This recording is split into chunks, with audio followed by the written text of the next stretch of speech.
Hey, this is a Hakawati production. Hey, you! It's great to have you with me in the men's room. Did you subscribe yet? Just click that subscribe button. It's only for really smart people. It's super easy though, so you can use that incredible brain of yours to do other stuff.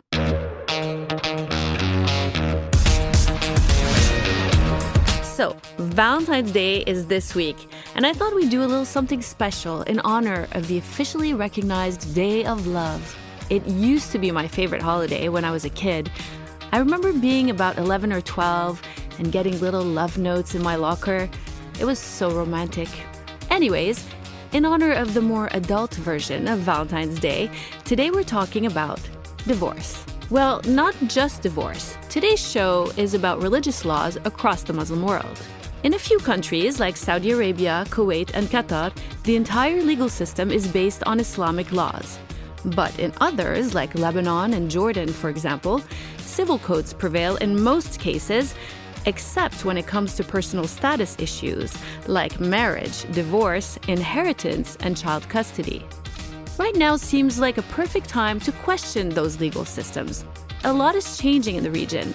In Lebanon, the population has revolted and demanded reforms, including when it comes to the legal system. In Saudi Arabia, they're racing towards becoming a modern country that's in step with the rest of the developed world by doing things like giving women more rights. So is now the time to consider restructuring the legal frameworks that govern rights and legal statuses in those progressive Muslim countries across the Middle East? Well, without further ado, please welcome our guest, Dr. Talal Jaber, a fourth-generation lawyer. Hello, Dr. Jaber. Good evening. Welcome to the men's room. Thank you for inviting me. You must have made your parents extra proud. You're a lawyer and a doctor. Actually, I come from a family of lawyers. Yes. I'm the fourth generation. Oh. So yeah, like our law firm is in 90 years now. Wow. It was established by my late grandfather, then my uncle took over, then my father, who passed away 8 months ago. I'm sorry to hear that. And now I'm handling issues, yeah. So but I'm happy, yeah, I like it. Yeah. It's my hobby. So. Being a lawyer? It's my job and my hobby at the same time. That's amazing. Mm-hmm. That's great. Yeah. I was going to ask you that question, It's a success key, huh? Factor. Yeah. Yeah. So you actually specialize in international business law and arbitration. Absolutely. You have that's why you're a doctor. You have a PhD. I have a PhD, yeah. But your firm, Jaber Law Firm, handles family law. They, we handle lots of matters. We have several departments. Yeah. One of them is right. Yeah. Of course. And it operates in a pretty precarious system in Lebanon that has a combination of civil and religious courts. Absolutely. Does this add an extra layer of complexity? Yes, it does. It does. Not for us because we're used to it. Yeah. But for others who come from abroad and look at the system, they say, wow, it's complicated. But we're used to it and it became part of our life. Do you still personally work on those kinds of cases, on family I do. law? It's not our core or main business, you know. We do it for people we care about. So, but yeah, we're doing it and we're still doing it. And currently we have several cases. I want to ask you your opinion on this as a first question. In countries where you have a mix of civil and religious laws, why are those religious laws still being used even though they've kind of been discarded when it comes to other types of issues like business, for example? Because family law is very sensitive, and mainly religion, it goes around family relations and relations with others. So once we say family law, it means marriage, divorce, succession, inheritance. Those issues are considered as very important by religion itself, especially Islam. Okay, that's why they are very important. And of course, there are some other reasons that we will talk about in due course. So let's talk about some of the things you mentioned. You talked about inheritance, for example. If a family, for example, has 2 daughters and a son, and the parents pass away, do the children inherit equally? It depends which community we are talking about. Right. So since you mentioned Islam. For Christians, yes, they do. Yes. But for Muslims, they don't. How does it work? Okay. It depends whether there is a will or there is no will. And wills are viewed differently by each and every community also. It's a bit complicated, but I will talk about it. Okay. Now, let us say there is no will. Usually in Islam, a boy gets the double of a girl. Okay. Now, this is unjust, especially in the world we are living in now, but it's still an applicable rule. That's why wills are very important, especially in those communities in which wills are accepted. For instance, in Islam, we have several communities. Let us take, for example, the Sunnah and the Shia. In the Sunnah and the Shia, you cannot include a hair, okay? And we mentioned we focus on the etch because here it will be regarded differently. Okay. Yeah. So I don't get that joke. yeah, You know my Arabic. Yeah, no problem. Okay. So yeah. An air meaning like a. Yeah, sometimes, yeah, that's why the word it's a bit, it creates a kind of misunderstanding for some people. Okay. Now, this is a joke. I don't know what you're talking about. Okay. Anyways, now for example, for Sunnah and Shia, Yes. you cannot include a hair in a will. Okay, Because when you first said that, I was like, what do you mean? Why would someone want to give anyone a hair? Exactly. Yeah. Absolutely. Okay. Sorry, we're getting off track. We are being scientific here. Yes. So you cannot include an hair, an heir, in your will. Yeah. Okay, so then what's the point of doing a will? For those who don't inherit, you can include them. But for the Druze community, for example, there is a freedom of will. For example, a Druze person, he can include in a will whomever he wants and give them whatever he wants. And he can deprive all his kids, for example, from his will. Well, that makes sense. That's why it's called a will. That's what I want. For me, this is pure logic. Yes. It should happen this way. Right. It's a will. But for other Muslim communities or sects, if we can say so, their aim is to protect, the others from being deprived from any part or share of the inheritance. Okay. So let's say the example that I gave. So normally the boy would get twice as much as the girls. Can you in your will say, well, I want them to divide everything equally, the two girls and the boy? For Druze, yes. Only for Druze, not in the Shia and Sunni communities? No. Okay. Because we have what we call the reserved share.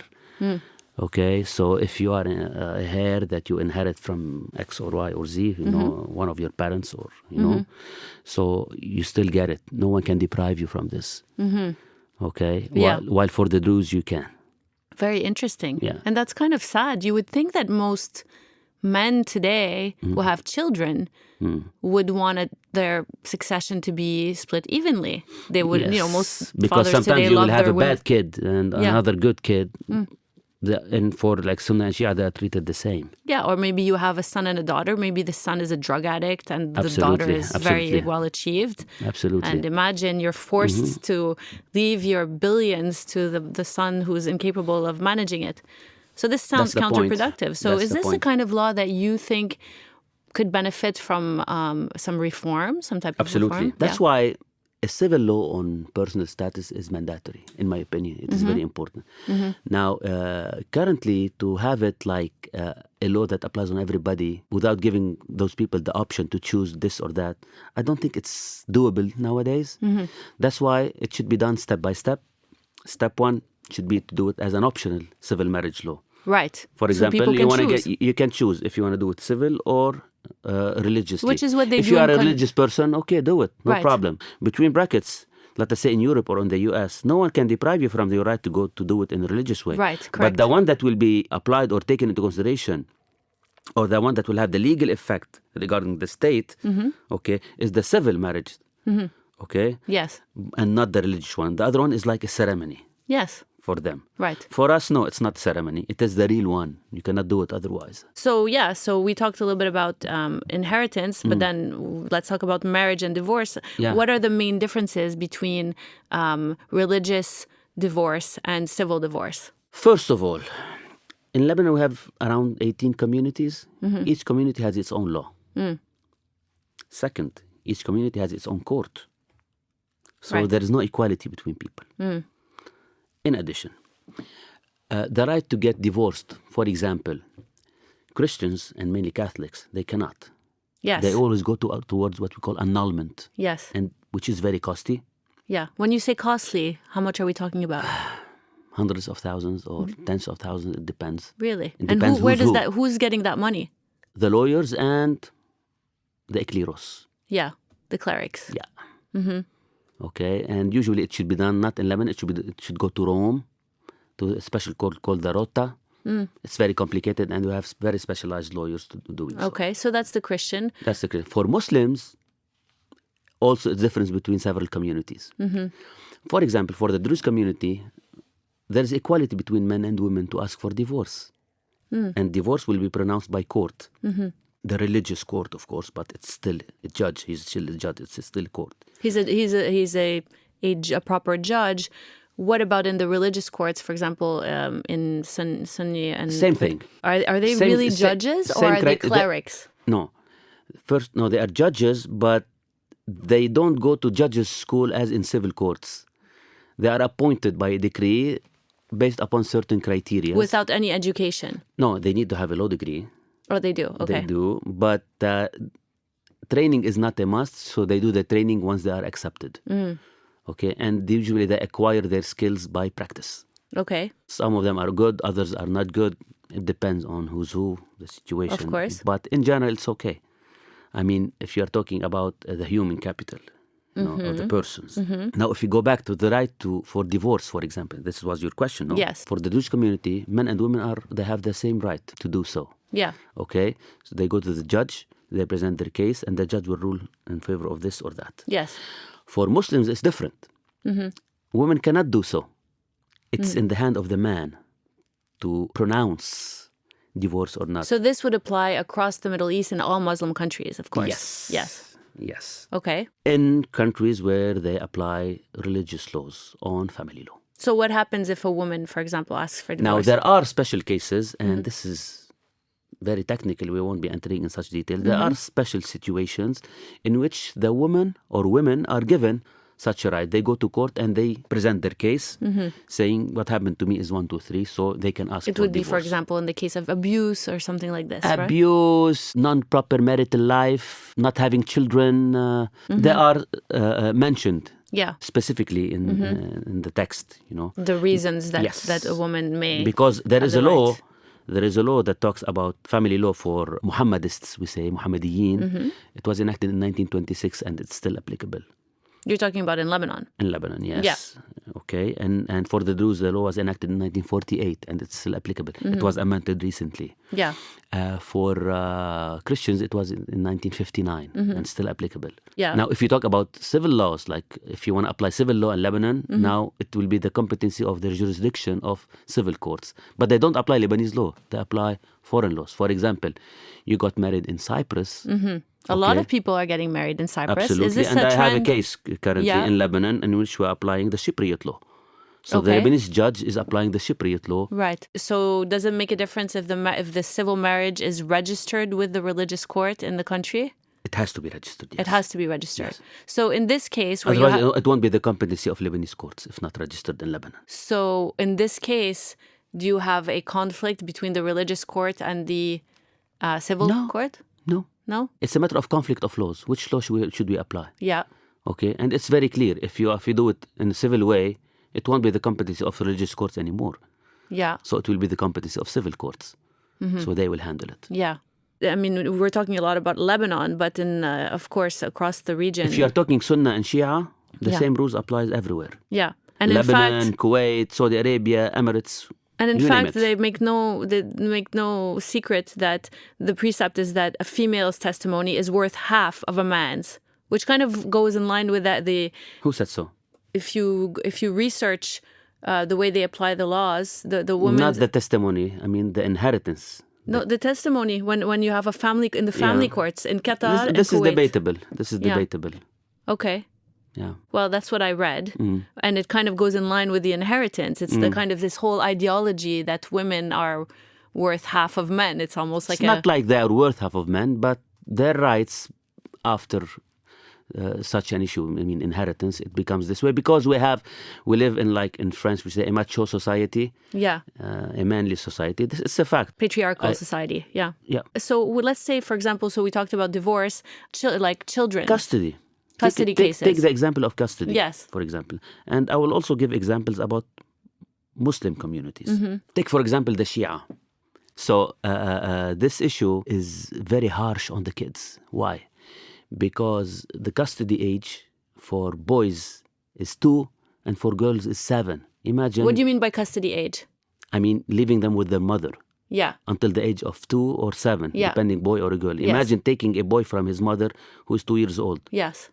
Okay, regardless of the fact of how much his dad loves him. So this is really what I find interesting. In these Islamic patriarchal societies, like what we just talked about, traditionally it's the women who bear the biggest part of the responsibility when it comes to taking care of their kids, right? It's now. It's not. They When bear they're the biggest married. part of the responsibility. A mother is the most important part in the life of her kids. Both parents, they play different roles equally. Yes. But regarding this specific issue, I mean the emotional part, the tenderness part. Right. Of course, it's the mother.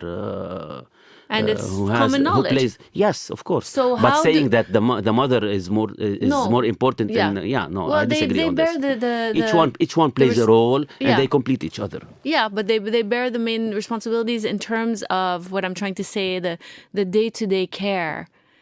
And I find it odd that suddenly then it's justifiable to say, well, it's okay for that 2-year-old boy to go with That's his why I'm father. saying to you, this is not justifiable. Yes. Two, But so, 2 years is too little, too low. You know. Yeah. It should be more. That's why I will move to other communities. For example, the Sunnah, the law was amended recently, and the age became 12 for boys and girls. Okay. The Druze did the same, but they also made another additional step. So boys 12, girls 14. Okay? Yeah. And I think this is logical, because also a dad has a right to be with his kids. But you're still talking about a religious decision that's prescribed. If you look at civil courts, they're not much different than this. But they don't have set ages. They don't like have that. set age. And they don't make the assumption that one parent will take the kids. They judge it's on about the interest of the kid. Yes, it's about the interest of the exactly. kid. And also religious courts, they take it into consideration. For example, let us say the custody age for girls with the Druze community is 14. I mean the highest. Okay, let us say it remains with the best interest of this girl to stay with her mother. Okay, the father is unemployed, he lives abroad, he's bad, he has a bad reputation, etc. The court might decide to keep the girl with her mother until she reaches 18, and at the age of 18. They are free to choose. So does this happen? You keep talking about the Druze community, which is only in Lebanon. Of course, we have a lot of listeners across the Middle East who don't really relate to that. The Shia, same thing, and the Sunnah, same thing.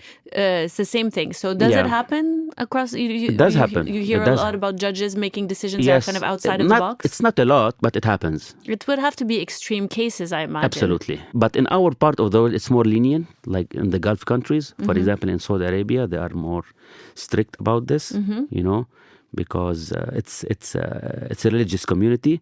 And by the way, over there, they don't apply religious laws only on family law. Right. They apply it also on business and other parts. And criminal. Absolutely. So judges are high-ranked sheikhs who has nothing to do with law education or legal education. So sometimes they do it the tribal way. Yes. Most of the time, yeah.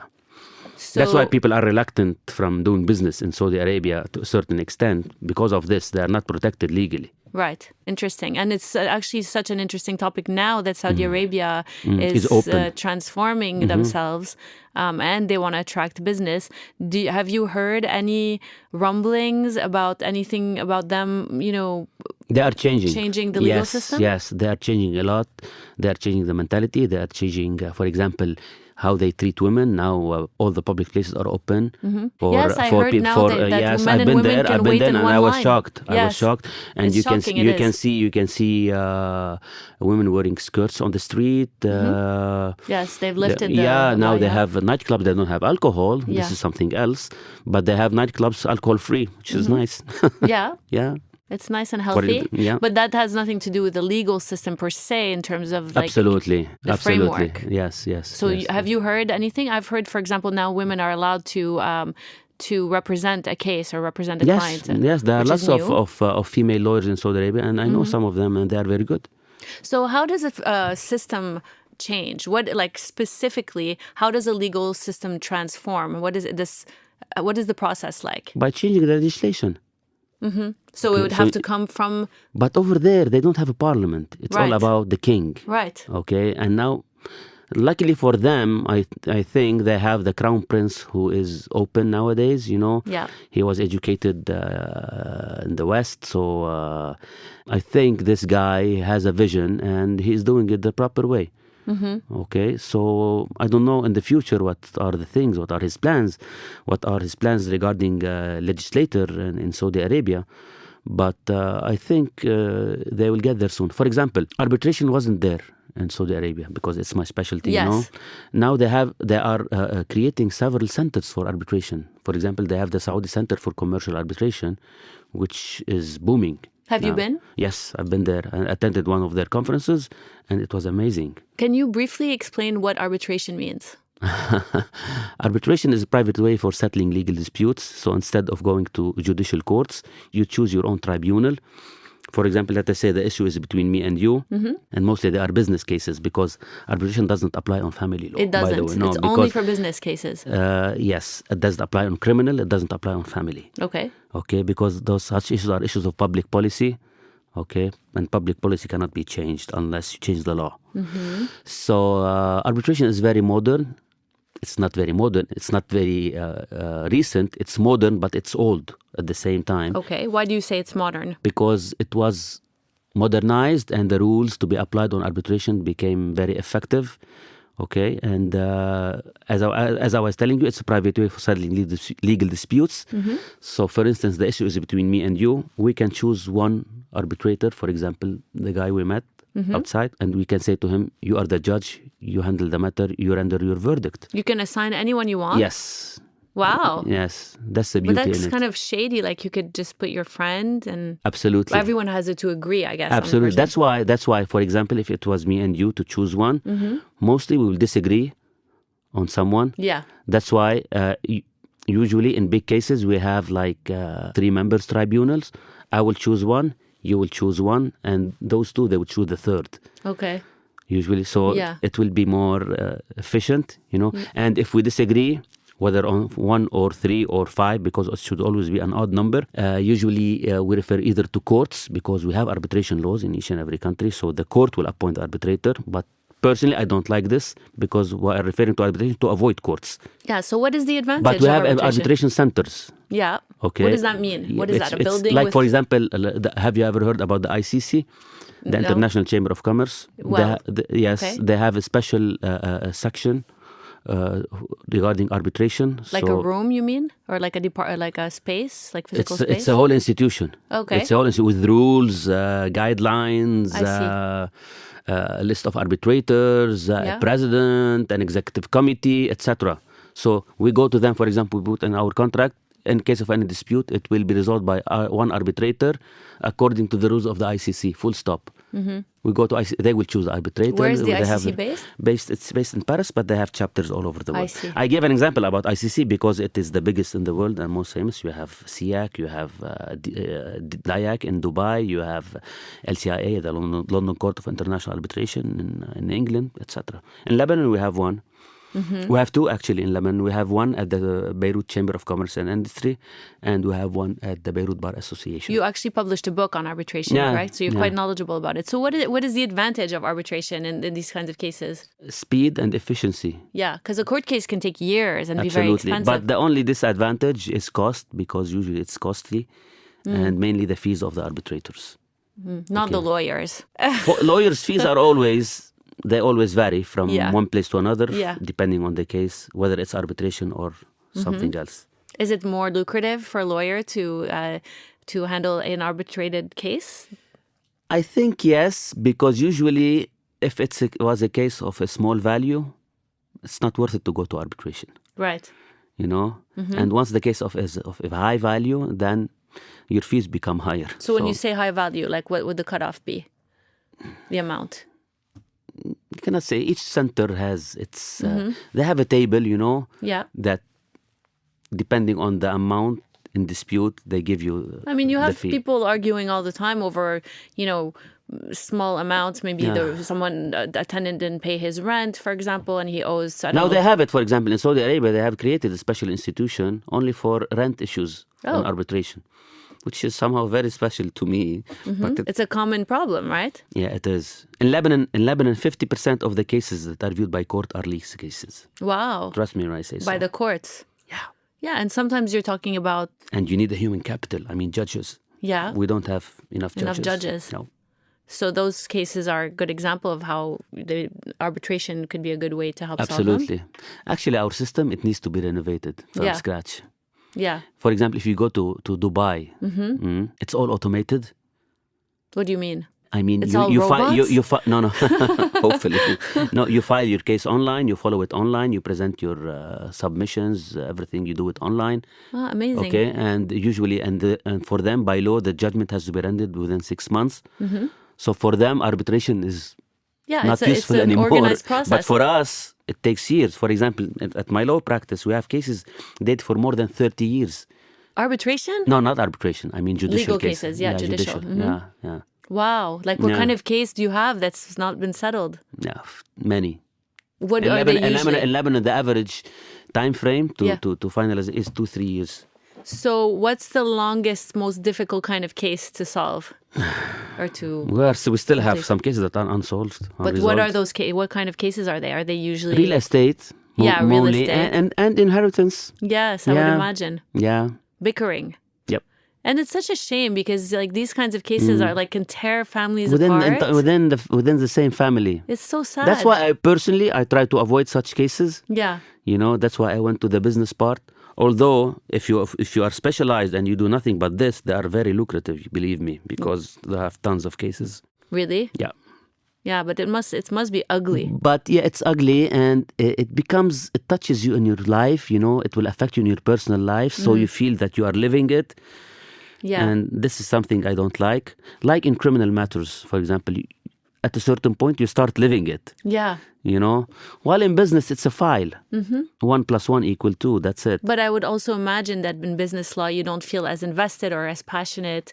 What's your favorite? No, I feel passionate to the extreme. Yeah, it's not. Trust me when I say to you, it's all about passion. Yeah. If you're not passionate, you'll fail. But I find it hard to believe. That's why I told you at the beginning that my job is my hobby. That's amazing. And my grandfather used to tell me this. Lucky whose job is his hobby. That's amazing. Yeah. So do you have children, right? I have 3. Boys, girls? 1 girl and 2 boys. Okay. And I'm divorced. Oh, you are? I am. Yeah. Okay. Yeah, but was it a religious or civil divorce? No, religious. Religious. But because I'm a lawyer and I know what happens in court, because trust me when I say to you, whether you go to court or you solve it amicably, the end result will be nearly the same. So save your time, energy, and reputation. Yeah. Because if you go to court in such cases, okay, each party will say everything about the other person, which is not nice. Yeah. Okay, so try to do it in a friendly basis, and things will be fine. And this is what I did. Yeah. Yeah. Okay, that makes sense.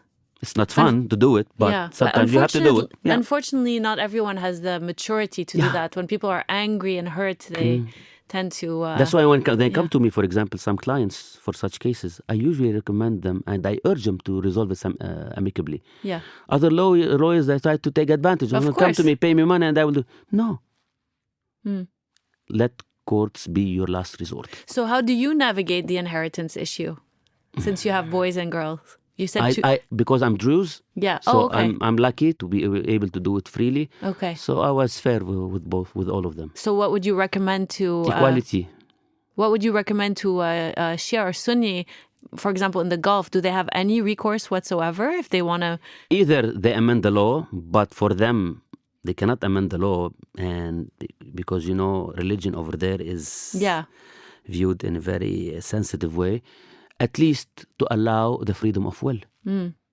This will resolve the problem. So currently it's not possible to decide how you want your legacy to be Listen, you have in your will, you have in your estate, if you can say so, the reserved shares and the rest. When you Okay? say chairs, do you mean shares? Okay. Shares. Not shares. I assure you, your English is 100 times better than my Arabic, so don't No, worry. I'm French educated, but I'm trying to do my best. Yeah, you it's know, perfect. It's the accent that's. I just wanted to creating be this, clear. yeah. Because until right now, I thought you were talking about chairs. No, shares, shares. That's just S, my S. ignorance. Yes, okay. So you have the reserved shares Yes, and the rest. yes, Okay. For the reserved shares. yes. Okay. Mumtaz. Yes, excellent, bravo. You can do nothing. Each one will get his part. Yeah. For the rest, you can include them in your will, but you cannot give it to one of the heirs. Okay. Okay, so you can deal with this small part that is being left aside Yeah. with others, like for example, to your cousins for charity, or for something else. Let me ask you this. So in the West, Mm-hmm. it's very different, right? They've kind of gone into this whole opposite direction. You have civil laws that apply to family laws and stuff. Yeah. And you hear about these crazy settlements. Sometimes it seem outrageous. Sometimes you have couples that have been married, 3 months. You hear about these Hollywood stars.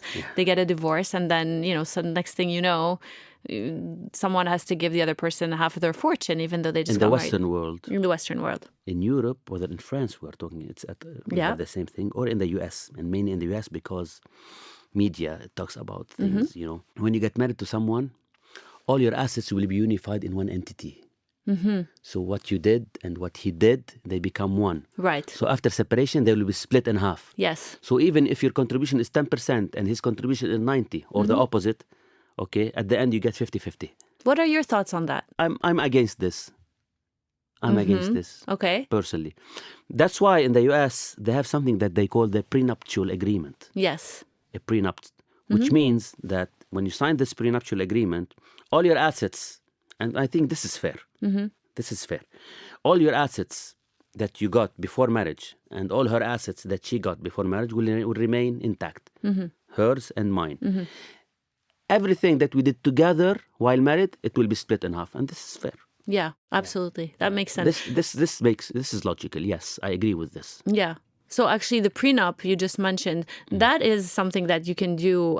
Unlike with succession, you can have prenuptials in these countries, I imagine, right? Even in any of the Gulf countries, you could have a prenuptial. In Gulf countries, no. You can't? You don't need it.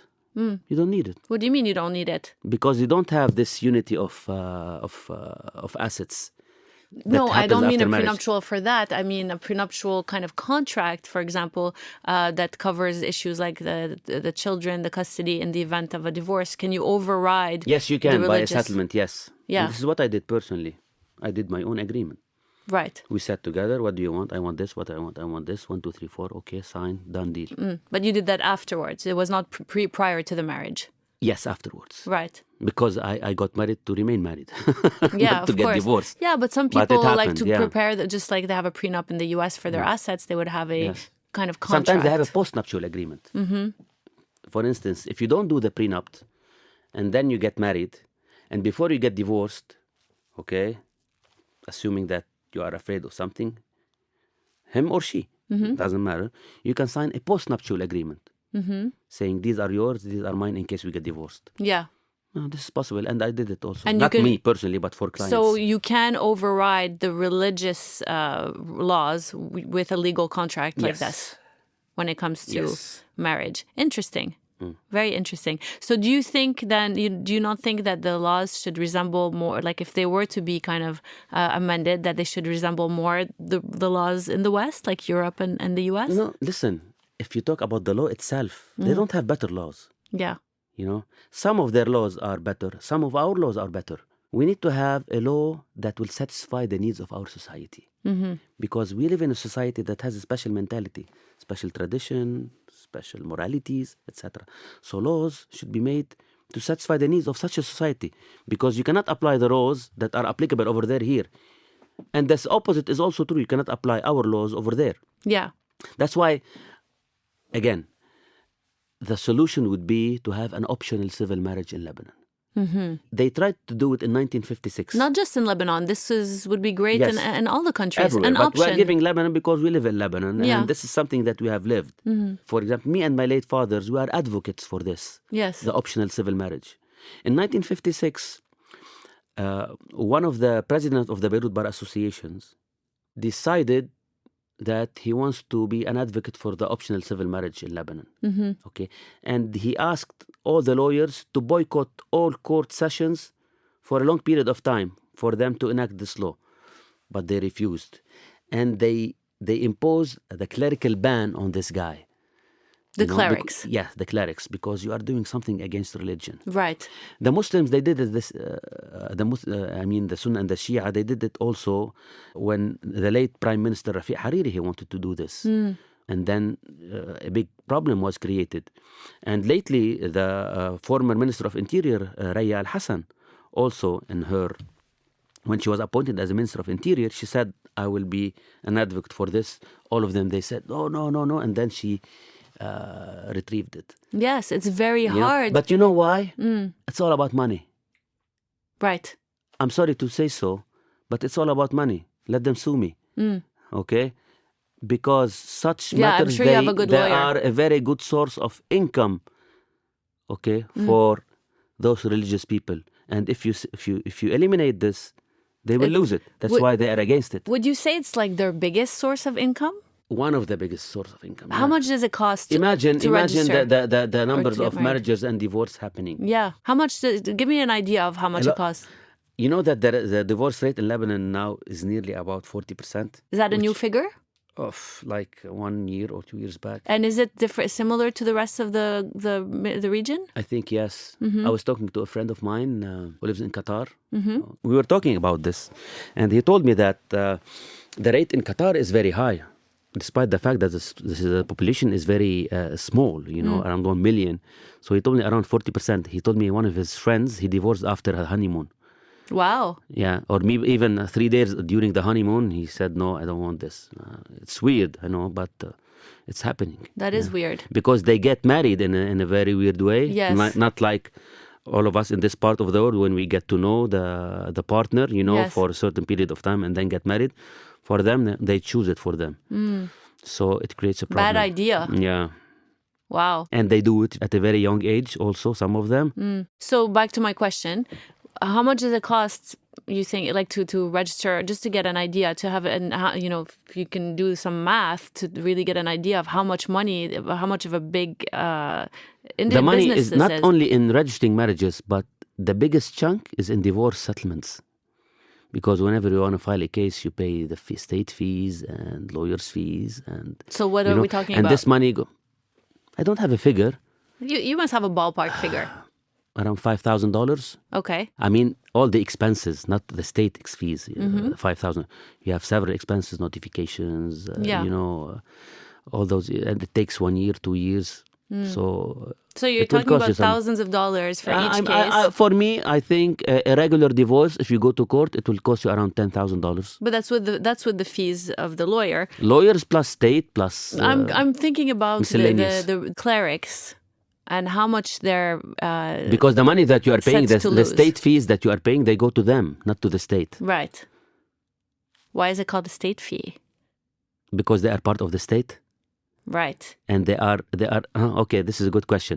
For example, the Muslim judges, Sunnah Shia Druze, they are part of the administrative structure of the prime minister. So they are under the prime minister. They are paid by the presidency of the Council of Ministers. So they're really intertwined into into the system.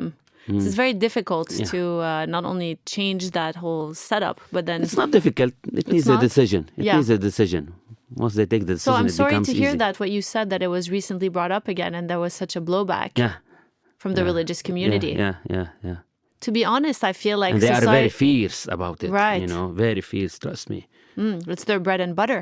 Yeah, this guy, I told you, the president of the Beirut Bar Association in 1956, the ban was put on him for 6 months. Yeah. But that's in 1956, to be fair. 1956. Yeah. Imagine. Yeah. It's still the same, trust still me. the same. Oh, yeah. That's such a shame. However, in the end, society is changing and they'll only play, as you said, more and more people are going to other countries to do their marriages. They say, I've got the power. Yeah. If you got the power, you do whatever you want. They have the power now. Yeah. But as you said, if people choose to not do the religious marriages more and more, eventually they'll be sidelined anyways. Yes, it happened. It happened like a couple of years ago. Two couple, they wanted to get married, or they got married in a civil way in Lebanon, and their marriage was registered. But Yes. it was a one attempt, and nobody did it. Because What do you mean? They did it, those guys, I don't remember the names, and they got a judgment from court to register their judgment, and the Minister of Interior back then, I think it's Marwan Sharbil, if I'm not mistaken, I'm not sure, he registered their marriage. Okay. And it created a very big fuss. So it was on the media, and they were interviewed by everybody. What's happening with you? It's like... come on, it's marriage, So it was a big fuss in the media. And it passed. But I didn't hear about any other attempts afterwards. Because it needs courage, Yes. to face all those people. Well, I know there's a lot of courageous people in this country and around the region. We do. But the bad thing is that we start something, but we don't continue.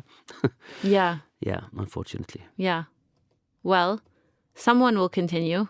Hopefully during our time. So my final question is probably the most revealing one of all the questions I've asked you. What do you usually do on Valentine's Day? When I was married, I used to go out with my wife.